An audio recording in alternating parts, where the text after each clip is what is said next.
The year is 1119 AD. The First Crusade had ended almost 20 years before. Jerusalem was back in Christian hands.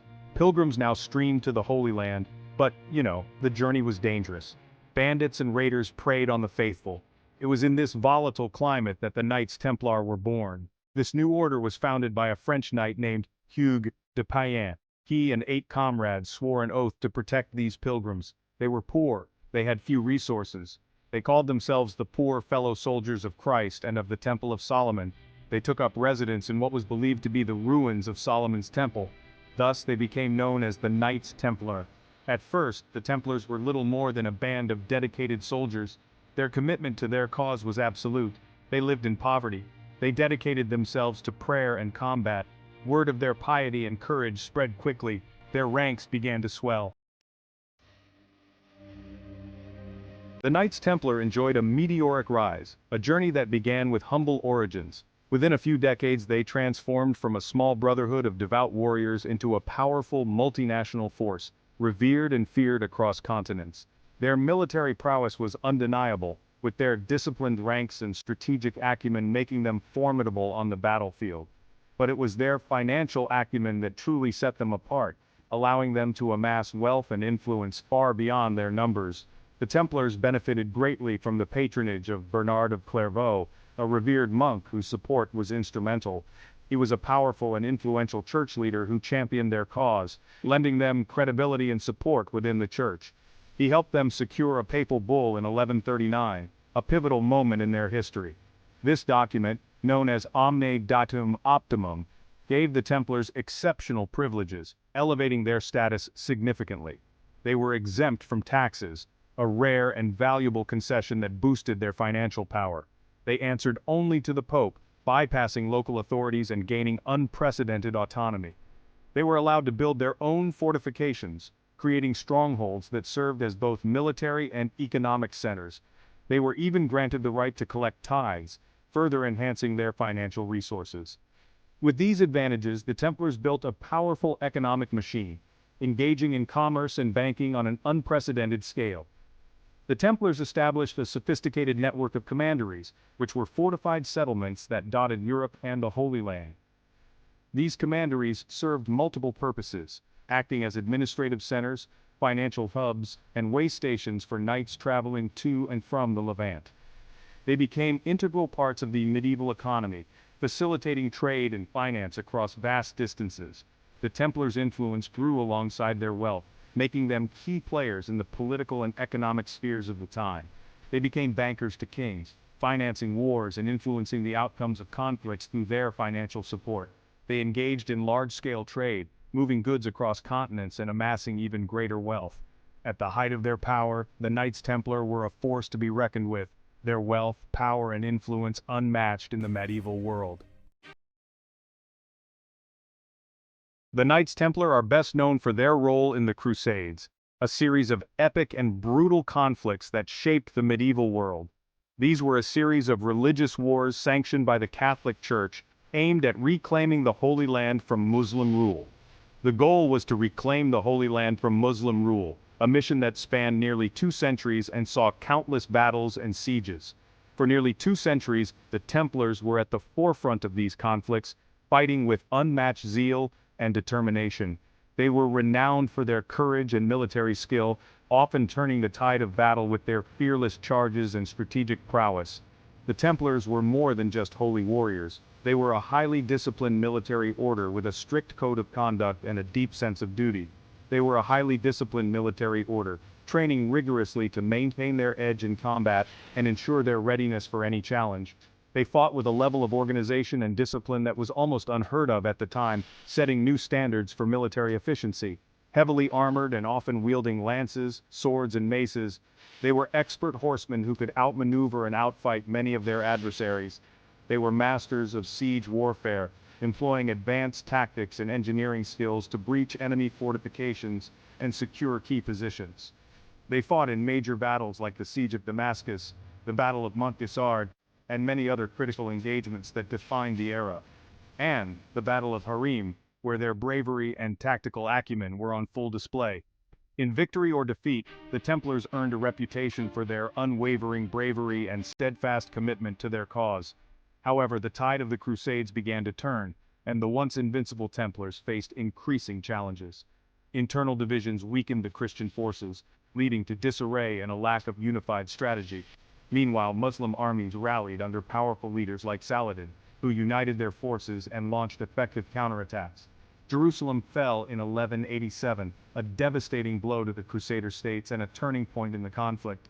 The last Crusader stronghold of Acre fell in 1291, marking the end of an era and the collapse of the Crusader presence in the Holy Land. With the loss of the Holy Land, the Templars' primary mission was gone, leaving them to grapple with an uncertain future.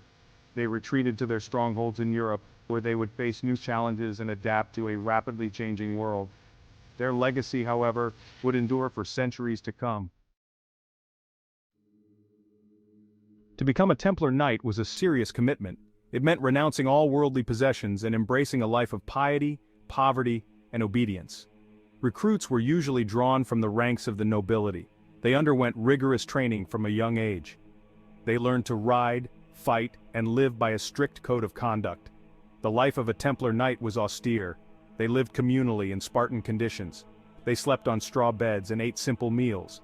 They were forbidden from gambling, hunting, or engaging in frivolous activities. They dedicated themselves to prayer, training, and the defense of Christendom. Their discipline was legendary. This dedication made them formidable warriors, but it also set them apart from society. They were an enigma to many. Their secrecy and wealth fueled suspicion and rumor. This, tragically, would contribute to their downfall. Section 5. Seeds of Discord, the French King's Greed. By the early 14th century, the Knights Templar were no longer needed in the Holy Land. They had returned to Europe, wealthy and powerful. This attracted the attention of King Philip IV of France. He was a ruthless and ambitious ruler. He was also deeply in debt to the Templars. Philip saw the Templars' wealth as a solution to his financial woes. He resented their power. He coveted their riches. He began a campaign to discredit the order. He spread rumors of heresy and immorality. He accused them of blasphemy and idolatry.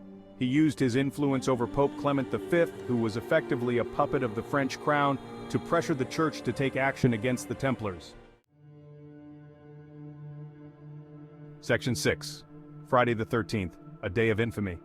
On Friday, October 13, 1307, King Philip IV made his move. In a carefully orchestrated operation, he ordered the arrest of every Templar in France. The knights were accused of a litany of crimes, including heresy, blasphemy, and sodomy. These accusations were based on flimsy evidence and forced confessions obtained through torture. The date of the arrests, Friday the 13th, would become synonymous with bad luck. The Templars were caught completely off guard. They were imprisoned. Their assets were seized. Their order, once a symbol of Christian piety, was now demonized as a den of heretics. Section 7. The Fall of the Templars. Confessions under duress. The trials of the Templars were a sham. The knights were subjected to horrific tortures. They were forced to confess to crimes they did not commit. These confessions, extracted under duress, were used to justify their persecution. Despite the torture and false accusations, many Templars maintained their innocence. They proclaimed their loyalty to the Church. They denied the charges of heresy and immorality, but their pleas fell on deaf ears. Philip IV was determined to destroy the order and confiscate their wealth. Section 8. The Legacy of the Templars. Fact, Fiction, and Conspiracy. In 1312, under immense pressure from Philip IV, Pope Clement V officially dissolved the Knights Templar, a decision that sent shockwaves through the medieval world. Their vast properties and wealth were transferred to the Knights Hospitaller, another powerful military order that continued to wield significant influence in the region. Many Templars faced brutal executions, with numerous members burned at the stake, accused of heresy and other grave charges. Although their order was officially destroyed, the legend of the Knights Templar lived on, growing more mysterious and captivating with each passing century. The abrupt and dramatic downfall of the Knights Templar has fueled endless speculation and debate for centuries, with many theories emerging about their true fate. Some historians and scholars believe that Philip IV's accusations of heresy, blasphemy, and corruption were indeed true. They point to the secrecy surrounding the Templars' rituals, their immense wealth, and their enigmatic symbols as evidence of possible corruption and hidden agendas. Others argue that the Templars were merely pawns in a larger power struggle between the ambitious French monarchy and the influential Catholic Church, both vying for control and dominance. These scholars maintain that the charges against the Templars were fabricated, a convenient pretext to seize their wealth and eliminate a powerful rival. Whatever the truth may be, the Knights Templar remain one of history's most enduring enigmas, shrouded in mystery and intrigue. Their story is a complex tale of valor and betrayal, of unwavering faith and insatiable greed, of the meteoric rise and tragic fall of a legendary order that once stood at the pinnacle of medieval society. The legacy of the Knights Templar continues to captivate and fascinate historians, novelists, and conspiracy theorists alike, each drawn to the enigmatic allure of their story. From their humble beginnings as protectors of pilgrims in Jerusalem to their tragic end in the flames of persecution, the Knights Templar remain an integral and unforgettable part of the medieval world's rich tapestry, a symbol of both the noblest and darkest aspects of human history.